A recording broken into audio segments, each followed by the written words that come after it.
Indranil is also waiting by to talk about his thoughts and the way he's analyzing the macro situation. Indranil, afternoon. Thank you so much for your time.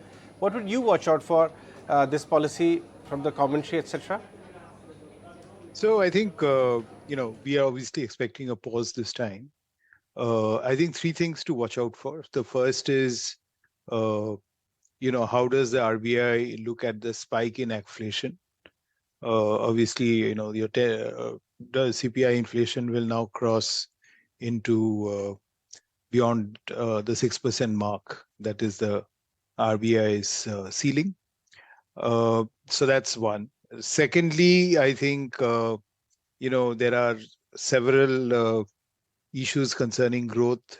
Does the RBI see it at the high 8% still? And finally, when you look at the bond market data on maybe, how much of the rupees 2000 notes have come back, there is, some talk that Russian oil exporters are holding G6. So how much is that? So we would look for clarity on all this. Indranil, what are your thoughts on the rate trajectory from here on? So we think that, the RBI will largely be driven by the Fed.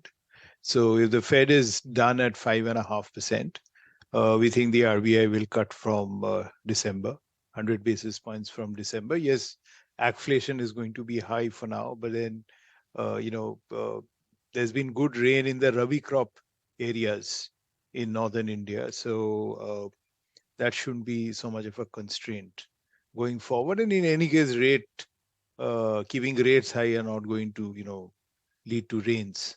If the Fed, on the other hand, goes to 5.75%, then maybe the RBI will actually have to hike in October and then cut 125 basis points from February. But our base case is of a December rate cut from the RBI. Right.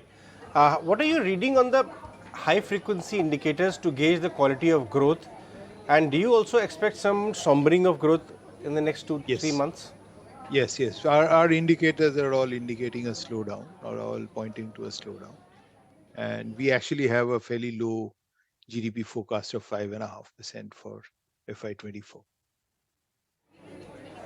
One quick word on the way, global macro indicators have also shot up, be it dollar index, yields have surged a lot. There is also talk of some of the US banks into trouble, Moody's commentary. Could that also cast some amount of shadow on our macros? Yeah, because it's we live in a global village. I think that we have a forecast of 7% on the 10-year. Maybe there will be some sell-off now, given what is happening in the US. But by March, I think the Fed will be done. The RBI will be cutting or looking to cut. So we think that 7.5 is fine for March. On the rupee, we expect the rupee to, appreciate to 80 per dollar, with the dollar itself weakening once the Fed is seen to be done. But again, in the near term, there will be some amount of weakness because, after all, number one, the people are not sure whether Fed itself is done. Number two, these are seasonally weak months for the rupee any which way. Right. All right, then we'll let you go on that one. Thanks so much for joining us on that take on macros.